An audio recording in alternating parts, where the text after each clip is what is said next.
About me, I won't deny because it's too late. But I've known Al and Lorraine for about 42 or 3 years, I guess, only.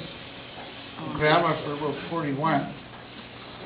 When I met them, I was only 12 years old. I just got out of grade 8. Yeah,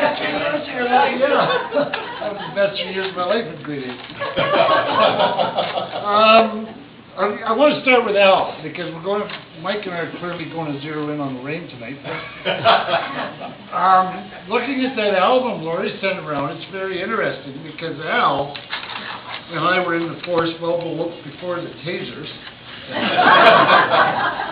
We call it BT, before tasers.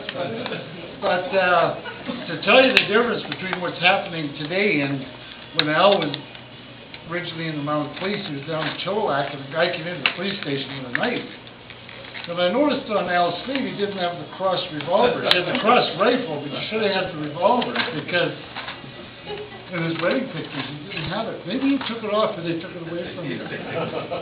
But anyway, the RCMP have on their sleeve, they have cross rifles and cross revolvers if you're qualified. And Al didn't have the cross revolvers, but this guy came into the police station in Chilliwack with a knife, and Al shot the knife right out of the guy's hand.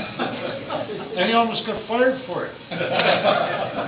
Because he pulled his gun and we weren't allowed to in those days. We only had 5 bullets in it. Al only had 1.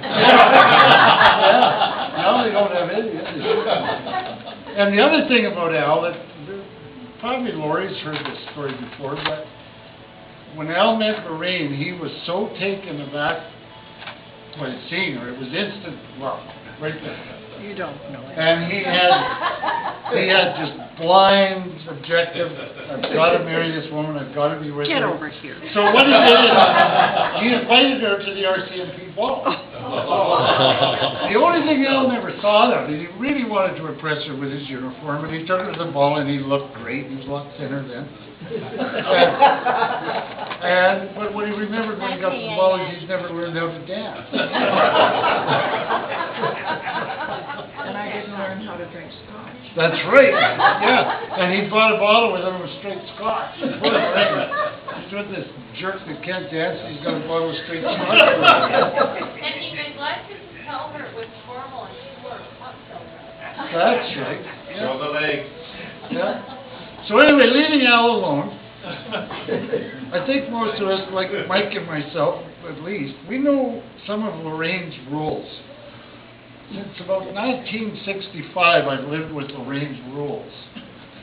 And I made a note of a couple of them here. One of them is, Ken, don't you ever tell my mom and dad about this. I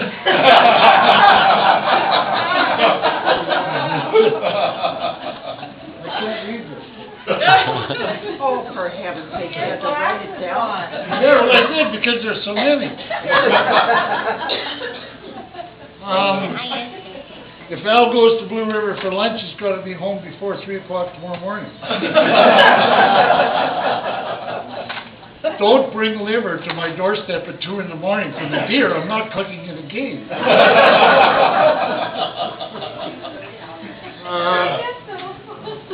If you're going to spend all night in Rafik with my dad, for God's sake, don't take cigarettes. You told the over the dead body one. And the final one, well, I've never really had a lengthy conversation with Lorraine, and she's been sort of like my sister for years.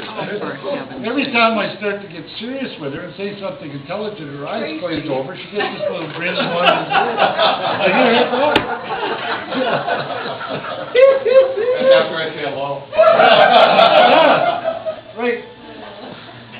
But the most important one, and the one I will remember, I promise you, Lorraine, is, for God's sake, don't screw up this relationship.